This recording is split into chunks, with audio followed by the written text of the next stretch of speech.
Hello and welcome to episode 26 of the Ecuador Insider Podcast. I am Jesse Bayer, joined as always by my business partner, Darnell Dunn. We're the co-founders and managing partners of Abundant Living Ecuador. A warm and hearty hello out there to all you expats, would-be expats, and folks unfortunate enough to just be listening to us babble about Ecuador. I'm coming to you today from Loja. My business partner, Darnell, has relocated down to Cuenca, a few hours away, eventually to set up an office there for us. So how are you, my friend? How's Cuenca? Overcast. And cold. Yeah, it's cooler there. We're in a stretch of good weather here in Loja, but before we get to all of that, let me just let you guys know how to reach us. You can, of course, check our website out. It's abecuador.com. That's A as in apple, B as in boy, Ecuador. And for all those out there who are still confused, Ecuador is not QU. Ecuador is ECUADOR. abecuador.com. 800 number from U.S. and Canada, 888-999-0948. Info at abecuador.com is our email. Skype, Facebook, anything else works as well. First order of business is an upcoming tour. We just wrapped up our first go around for our tour, which we just launched a couple of months ago. So we have 2 dates coming up for group tours. So if this works for you with your life and your calendar, I am telling you it is a phenomenal way to get to know Ecuador, figure out if it's right for you, learn everything you want to learn about relocating and life here, and also the real estate market. We take a very, catch-all, sort of a 3-pronged approach. Any other tour that you're going to get in Ecuador or really anywhere else in the world, for the most part, I would imagine, is just going to, show you the country. And we certainly do that. But we also educate you. We have, about 10 topics we educate you on, visas and banking and investing and so forth, as well as, and those are formal. Those are, presentations in digital format that you will, have permanent access to. And then we have it's a real estate based tour. So you're getting every place that you're interested in, every place you're going to see. You're going to get a very good sense of the real estate market in that area as well. While you're checking out the culture and the countryside and the food and, all that, the climate and all those sorts of things that, newcomers need to familiarize themselves with. So March 13th is the start date of the next group tour. And then we're running one in April as well, April 17th. You can check that out right on the website.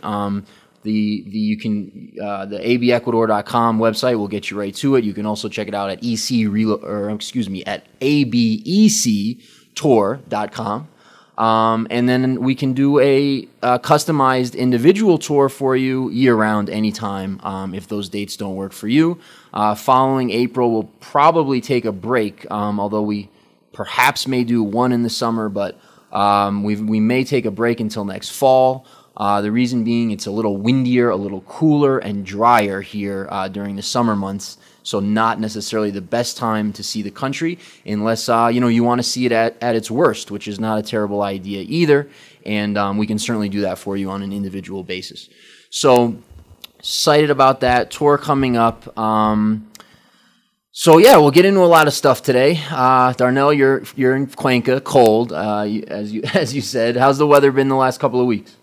It's actually been really, really nice. This day has really been an aberration. It was incredible yesterday as well as the day before. So on average, a little bit cooler than Loja, but has been some really good weather recently. Yeah, so just wait till July, my friend.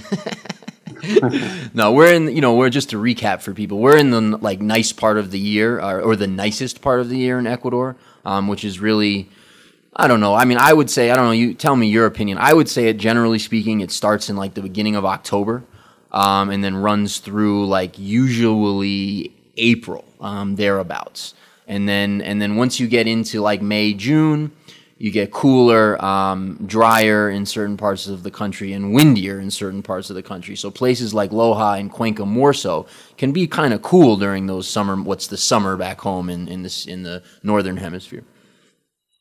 Yeah, no, I would absolutely agree with that. One caveat I would make is coming from the Northeast as both of us do, cooler. If we were to say that to people back home, Right. we they tease us. Yeah. Well, I mean, and I may have been soft already, but I have gotten so soft now. I mean, when I got off the plane, I went home recently for the holidays, and when I got off the plane, and it was a coolish day. It was probably in the 20s or something. I mean, I got off the plane and that air hit me. I mean, I almost died. Like I wasn't sure if I was going to make it to the car, and then later that day. I was in Manhattan and we're walking into a restaurant, and I'm noticing people on the street. They're strolling, no hat, jacket unzipped, just kind of out strolling, and I'm there like like an Eskimo, like shivering, and I have gotten very, very soft, but I did enjoy the snow. That was cool. Yeah, that sounds really pathetic. Yeah, it is. It is. I don't have any problems admitting my patheticness. So, but Okay. So I mean, cool for me now is like, 55 degrees. Oh yeah, it gets under 60. I'm unhappy. Like like one of those people from Florida that you always exactly just complain, when they come up to the Northeast during the winter months and they cry about it. Right. And I'm ashamed to say that I've joined that club. Yeah, I'm not proud of it, but Florida hits that's Florida hits 65 and the parkas are coming out. So yeah, I mean, and if you're one of those people, like I am, I don't like the cold at all. But if you're one of those people, there's lots of climates here that never get cold. We happen to live in cities that are a little bit higher in elevation, where we get cool-ish, cooler weather than some other places in Ecuador. So, one point about that as well too. Speaking about elevation, that's something that I think a lot of people, it probably makes sense to point out. It's kind of fresh in my mind. I'm just getting back from dropping my mother off at the airport this morning. She was here visiting for the second time. And, we were in Cuenca for the whole time. And Cuenca's at 8,400 feet.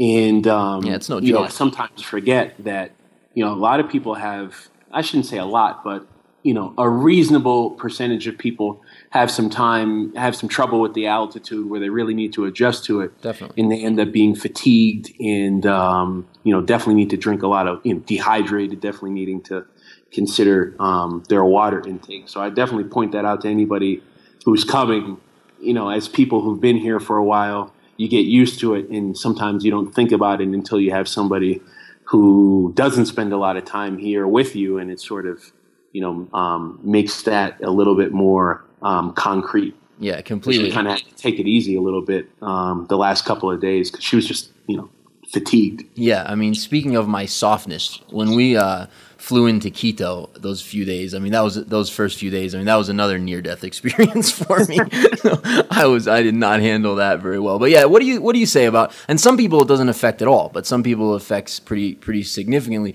What do you say? Like maybe 3 to 5 weeks after you're here, you don't like even notice it anymore at all, something like that. What do you think? Yeah, I mean, I would say, depending on somebody's physical fitness, because I think that's also a big variable in it. I'd say 3 to 5 weeks is pretty standard. Yeah, because I mean, I think it affected me pretty severely on that scale, and even when we were traveling around, Quito for me was a nightmare. Cuenca was a nightmare. Loja was a nightmare. Even Vilcabamba, which is just 5,000 feet, I still felt it. And then once I was there for a while. I remember even though the first few weeks, like feeling a little short of breath even, and then you just completely acclimate and you literally don't notice it. The other thing too, another sort of observation, and this is totally anecdotal, but I've noticed that people who have issues with motion sickness tend to also have issues with altitude. Oh, interesting. Interesting. That might be true because, well, I don't have motion sickness, but my mother has terrible motion sickness, and the altitude affected her a lot. But anyways, enough of that. We got an election coming up. We need to talk about that. That's really, I don't know. My personal opinion on elections, perhaps in other places, is maybe they don't mean that much. Especially when the place where you're voting has electronic voting machines. Then perhaps they mean less. Touche. But but in Ecuador, the differences between the candidates are, I think, more than just rhetoric. Like, I think I would argue, maybe Democrats and Republicans maybe are more different on their face or on the surface than they are in what they actually do. We've had, go ahead. The social issues, quote unquote. Right, exactly. Here in Ecuador, we've had now 10 years of Rafael Correa, who's, a self-proclaimed socialist, and proclaimed 21st century socialist, right? And he's done, amazing things for the country. He's built up the infrastructure. The infrastructure now is, high on lists of Latin America. Roads are great, schools, hospitals are really good. Electricity is always on. There's a couple of places where it cuts out for a second or two, but generally speaking, basically the entire country has no issues with any infrastructure stuff, internet, everything. So he's done amazing things. He's cut down corruption. Lots of great stuff. But coupled with that has been an incredible amount of taxes and regulations and rules and government and bureaucracy, etc. And we didn't really see, I would say that got really extreme over the last 4 years, whereas prior to that, he was just kind of dipping his toes in the water in terms of how far he wanted to go on some of that stuff. But we've seen over the last, several years, some what I would describe as some pretty outrageous tax and regulatory policies. And it's hurt the economy, quite a bit. So we'll get into the history of that a little bit and into the election. Before we do that, anything you want to add to that? I'll pass. Okay. So I think to talk about this election, you kind of have to go back and look a little bit at the history, at least recent history of Ecuador. So absolutely, when you talk to people, and this is universal, like this doesn't matter who their political leanings or who they support. When you talk to people, everybody agrees that the previous, as many as 8 or 10 presidents prior to Rafael Correa were terrible. Many of them, robbed the country literally, sort of in an overt way. Some of them are criminals, like they can't return to Ecuador. In exile, like the president who was leading the country under dollarization in the late 1990s, early 2000s. Actually, from Loja. Jamil Mawat. Yeah. He had to flee the country in a helicopter. He's not been seen in the last 17 years in Ecuador. I believe he now lives in Panama. Yeah, and you've got a number of that's not a one-off story. I was just hearing a story recently about a president who was president like in the early 1900s, maybe like 1912, 1915.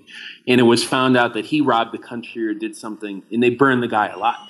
Too bad times have changed. That would be so nice if we could. No, kidding. People, but go ahead. Speaking of conversations that we have with people, I think you always do a good job of kind of having your finger on the pulse of what people are thinking by just asking questions and being curious.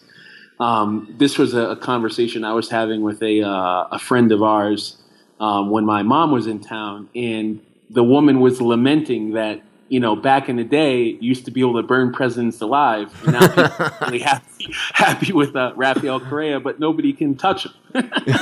Wow, that's hilarious. That was the context of the conversation. Oh, that's great. Pretty funny. Oh, that's so funny. Right. So like it's a low bar, is my point. Is if you have a pulse and you don't rob the country, you're a good president compared to the previous ones. So a lot of people kind of are doing that comparison game. Like, I can't tell you how many people have said to me, well, at least Rafael Correa didn't rob us completely. Everyone else did. And I kind of look at them like, yeah, but like, great, he didn't rob you. Like, that's, but, and again, so, and he's good. Right, it doesn't mean he's good. So again, and again, he's done a lot of good. I don't think anybody can argue that point. So he took over. He's been in office now 10 years. We've got less corruption, less crime, less poverty, great infrastructure. But since the end of also, I guess it's worth mentioning, actually, important to mention that you had also a boom for a number of those years. So if you look at the economic numbers, those numbers did very well under Correa for much of his time in office until the end of 2014. And along with the infrastructure improvements that he was doing and the economy was good, he was very popular for, I would argue the polls would indicate as well, for the first 8 years or so of his time in office. I just want to chime in for a second please. By saying that you are doing a great job of playing devil's advocate and talking about how many great things Rafael did. I try, man. I'm really impressed. Thank you. This is not a talent that I have exercised much in my life, but so any journalism professor in the world would be kissing your kneecaps right now. I'm taking both sides. I'm fair and balanced. So this was up until 2014. End of 2014, economy busts, prices drop across the board, all markets, not just real estate, and job market goes south, banks stop lending, and the tide turns, and people kind of turn against Correa. From all the polls I can find, it looks like his approval rating hovers somewhere around 30% these days.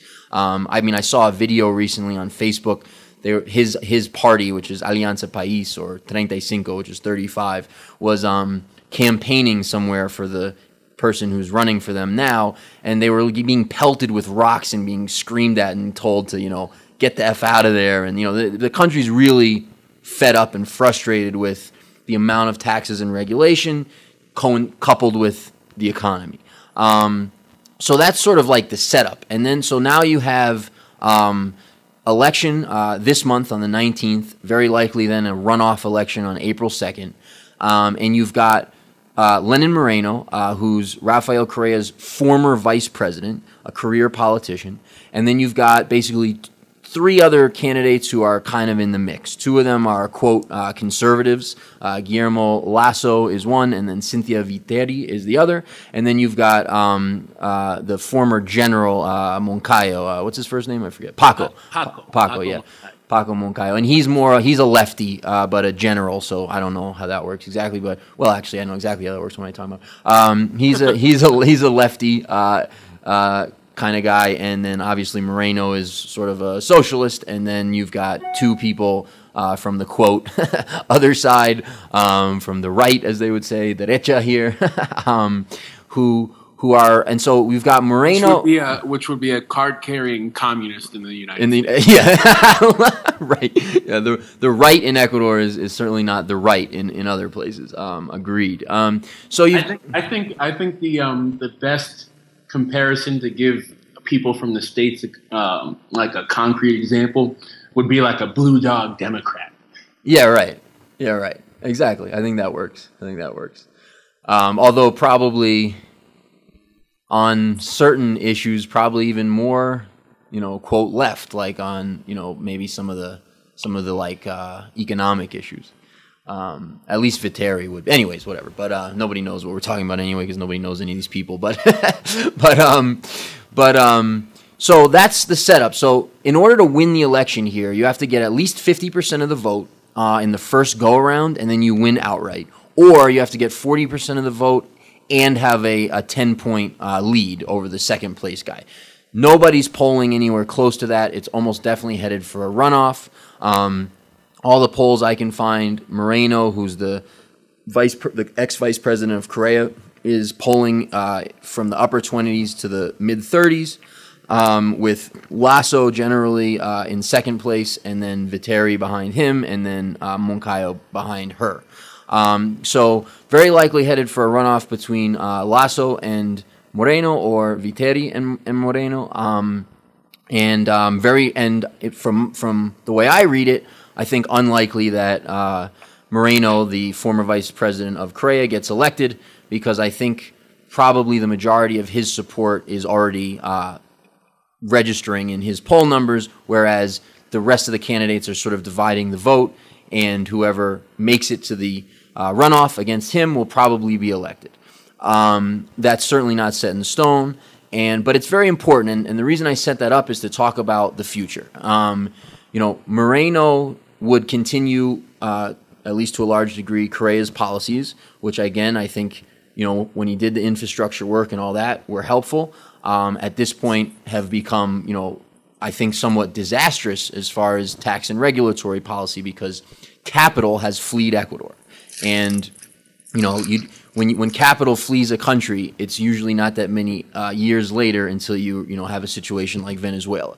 So if Lasso were to be elected, I mean, he's got a list. Darnell, correct me, it's 12 or it's 13, taxes he wants to get rid of, for example. 14, I think. 14, including the capital flight tax, so no more 5% tax when you want to take your money out of Ecuador. He wants to lower IVA. He wants to cut the capital gains tax on real estate, and we'll get into that later. He wants to cut 14 taxes. So, and cutting taxes here is extremely important because right now they're uniquely high. I mean, they're really high, quite a bit higher than the states in many aspects. They're probably more in line with some of the more socialist-leaning European countries, I would imagine.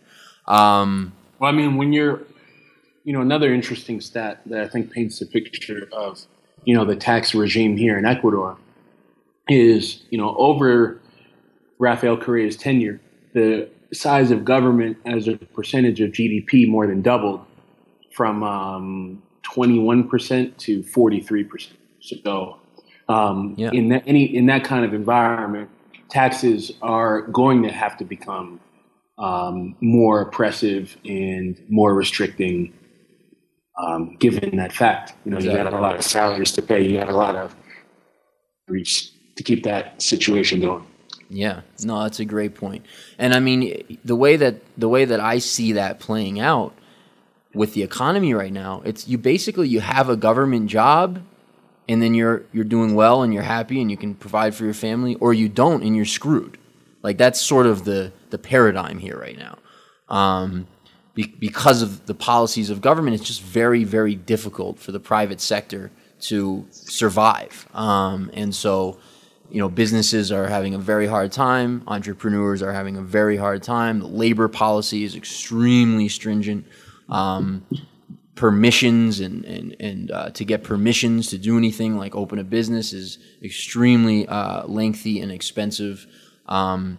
So people try to get government jobs and they rely very much on government, and that's obviously not a recipe for success.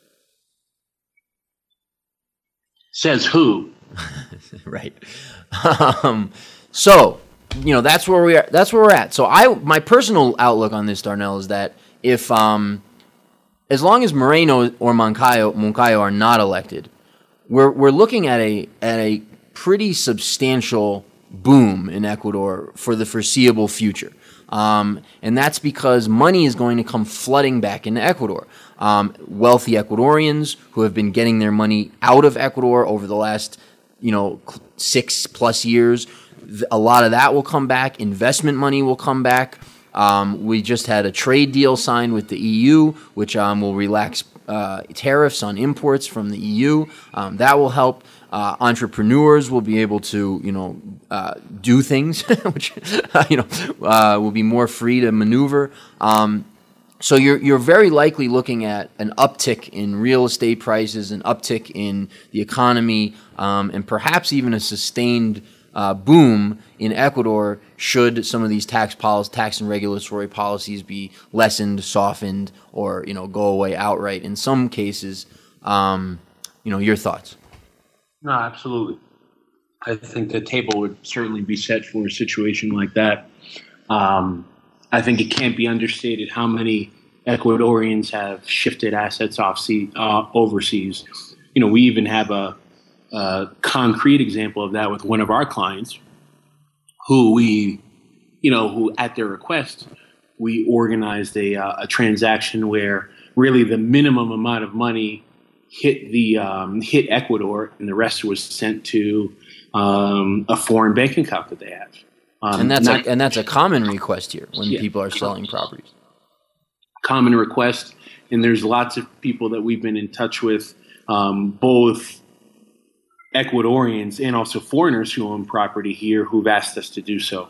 So that's something that that I think something that we've encountered that we can really tell people who are tuning in about how these kinds of tax policies have concretely affected the Ecuadorian economy and people's willingness to keep capital in this country.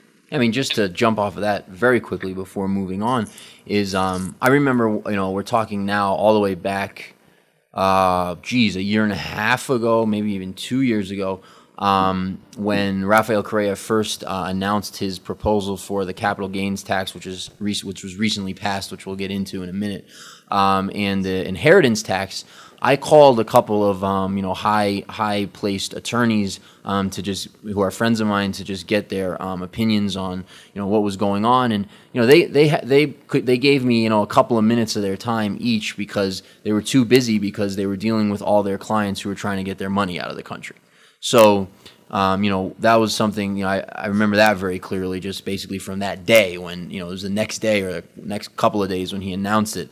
There was a scramble to get assets out of Ecuador, and that's been going on now for several years, but it picked up steam over the last two, and the government's reaction has been to what? More taxes, more regulations, clamping down further. So we need a change of direction from that if we're going to have any really ability for people to come here and thrive and live the life they want and have the business they want, etc. Forward. So let's jump into some good news. Immigration law, a new immigration law is on the books, and then we can get into the capital gains tax after that. But the new immigration law is on the books. You want to sum that up for people? Yeah, sure. And I think given that the details haven't really come out yet, right, we'll just stay very high level with it. And the basics are that the standard tourist visa is now 6 months instead of, which really helps. Hey, Darnell, you broke up for a second on my end, so I'm imagining it may be on the recording as well. Just okay. Repeat what you said about the tourist visa. Yeah, sure. So the basics are now that the standard tourist visa, which somebody gets when they enter Ecuador with their passport, minus I think 10 or 11 countries where you need a visa. Everyone else, instead of having 3 months to stay in the country and having to request an extension, now the standard visa allows them to stay in Ecuador 6 months a year, which really makes things a lot more flexible. For lots of people who come to us and are looking to just come to Ecuador on a regular basis, but not relocate here permanently. It just erases the headaches of having to deal with the travel restrictions and headaches that come with getting residency if you don't plan on living here full time. Right. Which, just to refresh people's memory, is if you are applying for if you have received your residency, you have a travel restriction for the first 2 years where you can't be outside of the country for more than 3 months in those first two calendar years, or each year. Right. So sorry. 2 years. Go ahead. Yep. Yes, that's correct. So 6 months of visa-free travel every year. So that's sweet for people who want to just spend winters here, for example. Please continue. Right. So that's really the big difference. There's also talk of a temporary residency visa as well that would give someone the ability to stay beyond the 6 months. Those details are not yet available. But I think the overall message is that it's going to be easier to travel to and spend time in Ecuador, which I think is anybody who's tuning into this podcast today. Yeah, so a number of new visa options. They sound really good. As Darnell said, we don't have the rules yet. We do have the outline. There's a temporary residency visa now, so that sounds great. You get the 6 months of visa free. It sounds like they've basically just made it easier to immigrate to Ecuador, which is obviously awesome for people looking to come here. So good news definitely on that front. And it sounds like, a bunch of more options. So it's not, up till now, there was some trickier ways, and we have helped people with this in the past, where you could figure out a way to work a visa that was sort of an annual renewal type visa, but it was not strictly by the book, and it was something where you had to spend some money to set up and then renew every year. It sounds like now, but beyond that, you were restricted to either being here for 3 months and then applying for an extension, or applying for residency and having your travel restricted for 2 years, as Darnell pointed out. It sounds like now, from everything we've gathered, and this was just signed like 3 days ago or something, they're still writing the rules for it. Whatever, from what we can gather, it sounds like now, 6 months visa-free travel, temporary residency visas that don't restrict your travel, and I've heard, and we'll see when the rules are written, but I've even heard that they've lessened the restrictions on travel even for a permanent resident. So sounds like really good news on all fronts as far as the visa stuff. Let's jump into capital gains tax. That was, I'll just set it up and then you can go ahead and take it from there. This was the capital gains tax I mentioned a minute ago. So a couple of years ago, Darnell, you probably know the date. When was that first brought up, the herencia and plusvalia? That was, that would have been sometime around June or July of 2014. Yeah, that sounds about right. So a year and a half ago, or whatever it was, close to 2 years ago, the Correa made this announcement. It sort of caught everybody off guard about a capital gains tax, as he calls it, plusvalia, and this is specifically on real estate, as well as a inheritance tax, and there's already an inheritance tax. It's not it's not like there wasn't one, but for the capital gains tax, currently in Ecuador, or I shouldn't say that, prior to this law going into effect, there was no a couple of weeks ago there was no capital gains tax on rural properties in Ecuador. So, imagine that. What a horrible thing to have people keep their own money. So, there was no capital gains tax on rural properties in Ecuador, and then all of a sudden, Correa comes out, around June or July, Darnell's saying of 2014, and announces this capital gains tax that taxes your gains up to 75%, depending on factors and so forth, and taxes you your inheritance, money in a similar manner.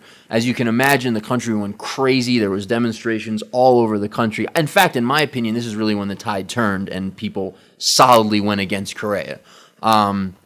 Demonstrations all over the country. Correa had to table it at that time, and it was not brought up again for a long time.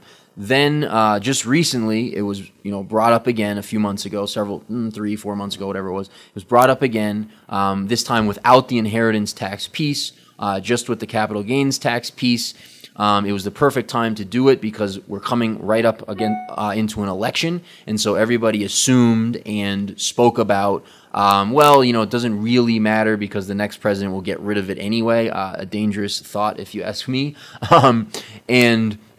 And then he passed it. Darnell, you probably know. It was either Christmas Eve or New Year's Eve that they passed the. You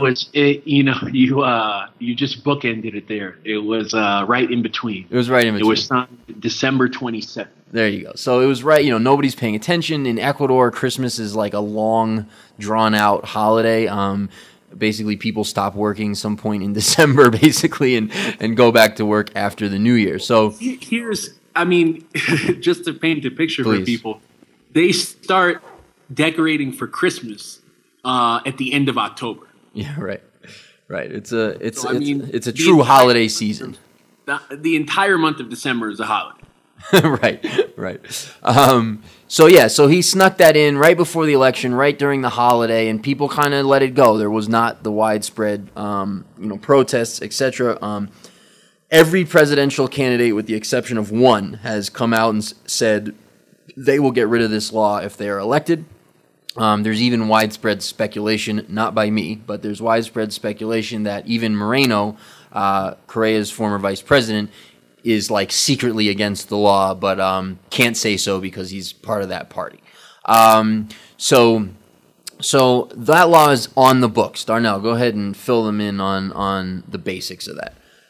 Yeah, sure. And we'll because I know that no one who is listening to this has it in front of them, but just as a as an example of the law and how it might apply. First off, I think this is a really important point to make, is that if you purchase property in Ecuador prior to 2017, the property that you purchase will be done on the basis of the old capital gains. It's grandfathered in. Exactly. Yeah. Another thing too, before I get into the example, is just to I think maybe paint a picture a little bit about how what the pretext for passing this law was. Oh boy. Go ahead. I'm sorry. This is where my stomach starts to turn. I turn a little green and then try to not talk too much. Yeah, I mean, this is just where the neutrality part ends. Right. Sorry, guys. No, I mean, so this law was passed, and I think it also was a key point that it was separated from the plusvalía. I guess herencia. The estate tax. Yeah. Yeah. The estate tax in Ecuador to paint this picture. So a part of the pretext for this was a law that is supposed to protect the Ecuadorian citizen from speculation and speculators. Right. First off, I feel like this is a distinction that makes no sense, because who buys anything like property with the expectation that it's going to be flat or go down? Right. No one does. In addition to buying a piece of property because of personal use or wanting to have it for your family or whatever personal reason that you can think of, one of the major reasons why lots of people purchase property is because they expect to get a return, or at the very least keep up with inflation. And so to say that somebody buys something who's speculating on the value of it is somehow doing something wrong, or the government or society has some moral obligation to stop those people from doing that, is just on its face ridiculous, in my opinion. The second point about that was that another thing that they were trying to curb is that they were saying that people were benefiting or piggybacking off public sector investment. Oh, this takes the cake right here. And so this is the point that I really wanted to make. This is not ideological. This is not my opinion. This is just a fact. If they're complaining about people piggybacking off government investment, say the government builds this brand new road, and someone buys a piece of land next to it, and as a result, the value of that property skyrockets, and they sell it for some very healthy return on their investment. Say 100 to 300%, for example, over a very short period of time. They're saying that the government is putting their resources into the improvement of infrastructure, and individuals are cashing in on it.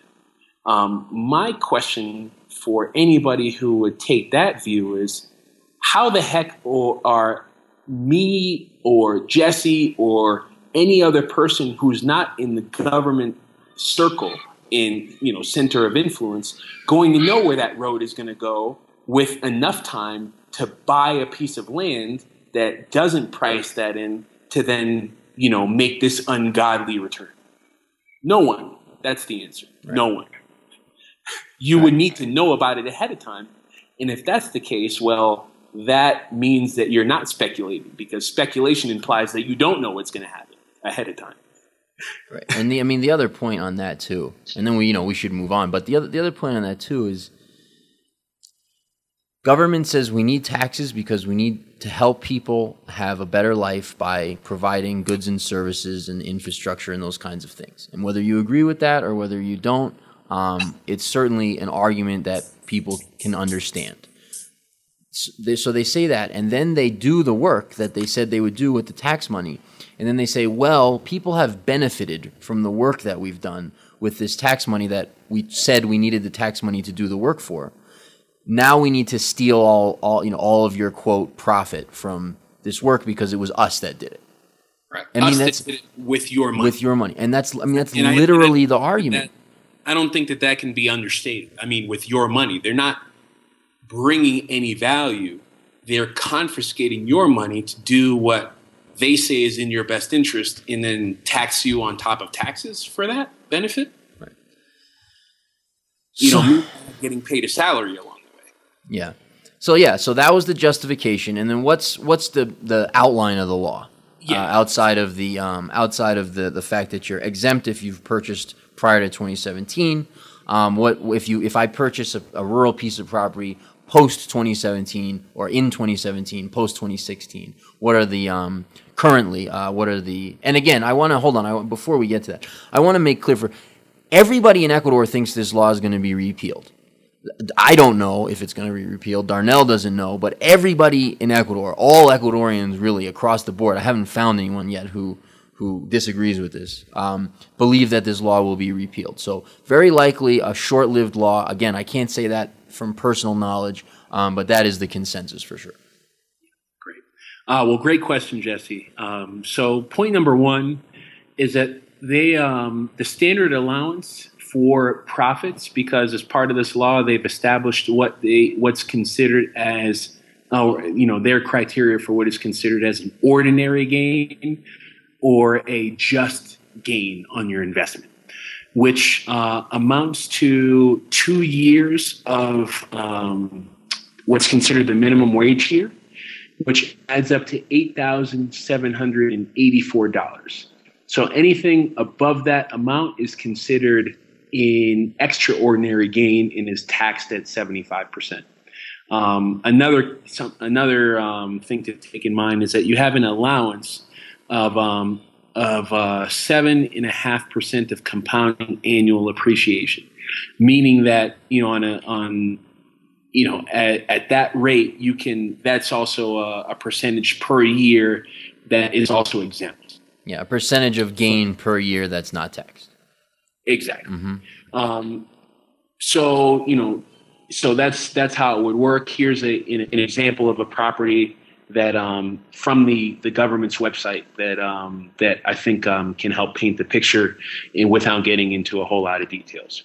So, say for example, the other thing that's exempt from the capital gains tax is any improvements that you make on the property. Mm-hmm. Yeah. So money that you've sunk in gets deducted. Exactly. So, say for example, this year you buy a property that's worth $85,000 and invest $15,000 in improvements in the like. So now your cost basis, or the amount of money the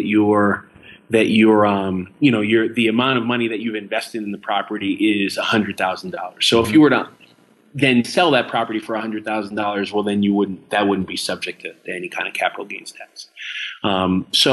Next step, let's say that over a 3-year period,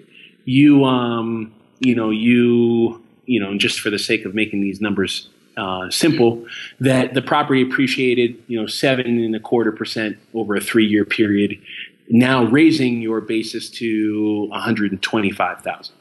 So then you would tack on the profit allowance, or what's considered a reasonable gain, and then that would be your cost basis. Yep. So anything over and above that amount would be taxed at 75%. Yep. Okay, I have to let's see if I can organize my points here. I need to make one point about the way that number is calculated as far as the value when you're buying and selling. The other thing is capital gains and how that works as far as with inflation. And then the last point, and I'm just saying this out loud so you can remind me if I forget, is ways around the law. So number one, what was number one? The tax. You see why I did that. I'll start with number two. Getting around it, inflation. That's 3. That's 2. What was 1? Well, I'll start with 2, and I'll remember 1 while I go. But so I'm expected to remember more than 2 out of 3. Well, we both forgot the one of the 3. I just feel like that should be pointed. number one, and this is, I'm sorry for giving you 2 seconds of ideological slant here, but capital gains tax. I think I've already gone that route. Yeah, your allotment is used up. I have mine still. It wouldn't be fair if you weren't allowed to also use your allotment. Right. Capital gains taxes on their face function as follows. We have an increasing money supply all over the world, which causes inflation. So inflation simply means how far your money goes, what you get back for the same dollar tomorrow versus today. So that means as long as there's more money being created, less of it buys you the same thing. So what does that mean? Prices go up. So prices. You mean you need more to buy this? Yes. Excuse me.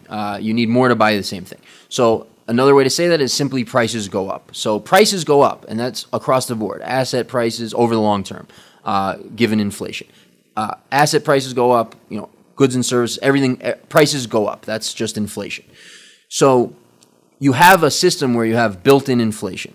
And then you're calling that something else. You're calling that gains, and you're saying we're going to tax that. But prices go up. That's inflation. That doesn't mean the value of what you have goes up. That doesn't mean when you sell your house for twice what you bought it for, it'll buy you more groceries or more gold bars or more cars or whatever, more barrels of oil. It just means that there was inflation during that time. And so you can certainly sell an asset that went up by more than inflation, and you can certainly sell an asset that went up less than inflation. But that's how you need to calculate any gain or loss. So when you take a tax and you say, okay, I'm simply going to say the price that you sell it at, if it's higher, that's going to be taxed as your gain, but it's not a gain. It's just inflation. It's built into the system.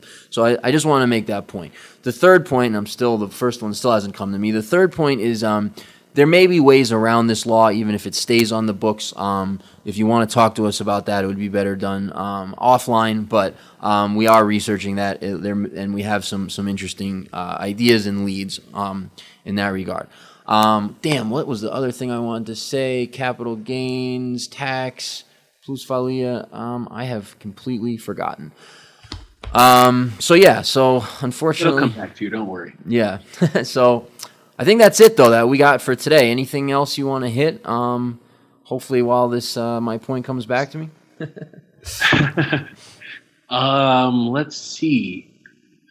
I definitely want to, just outside of reiterating the, maybe we could talk about any interesting properties that we've recently signed that you think makes sense to share a little additional information with the people about? Yeah, there's, actually, thank you for mentioning that.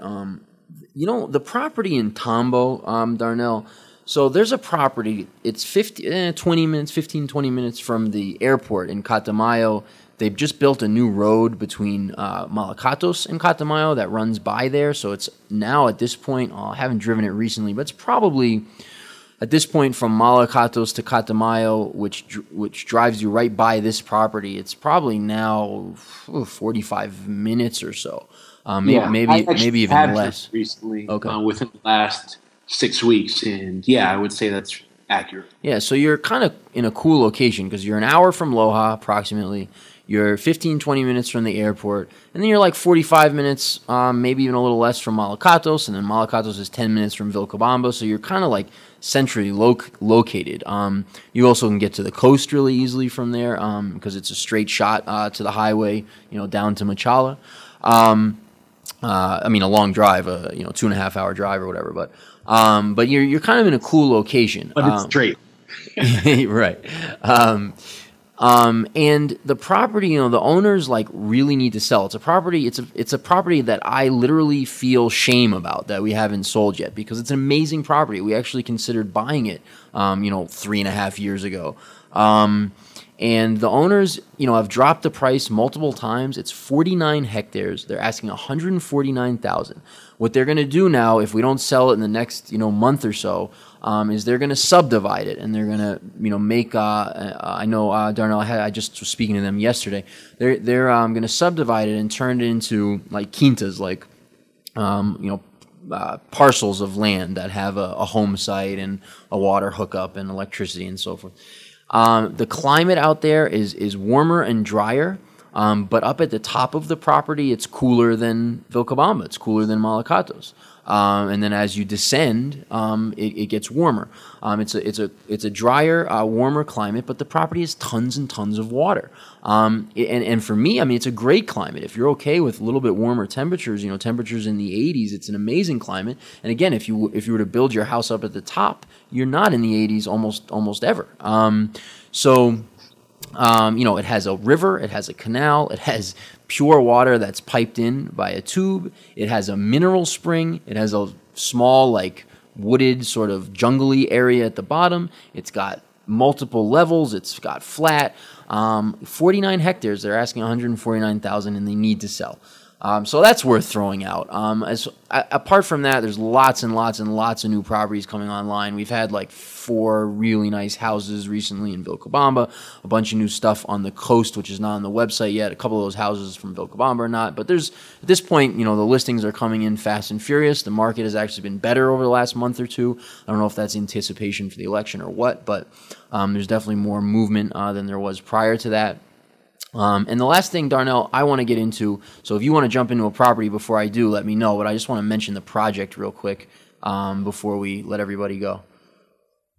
Yeah, no, that's fine. I think, as you mentioned, the properties are coming in fast and furious. Interest has been super high all over the country. We've gotten to a point now where we've got listings in, 9 or 10 provinces in Ecuador, and that list continues to grow. So there'll be a lot of listings. I'm personally playing catch up on a lot of listings that I haven't submitted that will be on the website, in the next couple of weeks. So there'll just be a list, and I'd encourage anybody who's tuned in today, if you haven't already, subscribe to our newsletter, which you can do by entering your email at the bottom of the homepage on our website, www.abecuador.com, and you'll get all the information we have on all of our new listings. Very good. All right, you know what? Let's leave it there. I'll jump into the project next week. You sure? Yeah. Okay. Great. Well, leave them with something to look forward to. Will do. Well, I would say first and foremost, for things that people should be looking out for are the 2 upcoming dates for our group real estate tour. The first of which is March 13th, the second of which is April 17th. For more information on the itinerary, what information you'll get access to on the tour, please visit us at abectour.com. Again, that's abectour.com. And we promise we'll keep ideological commentary to a minimum. While you're on the tour. No, just kidding. We actually will. So that is that. Thanks again for tuning in to episode 26 of the Ecuador Insider Podcast. Again, you can reach us and see the listings that we have on our website currently at www.abecuador.com. That's A as in apple, B as in boy, Ecuador.com. You can reach us toll free at 888-999-0942 or via email at the company inbox, info@abecuador.com. Thanks again for tuning in. Have a great week, and tune in next week for our next podcast, the number 27.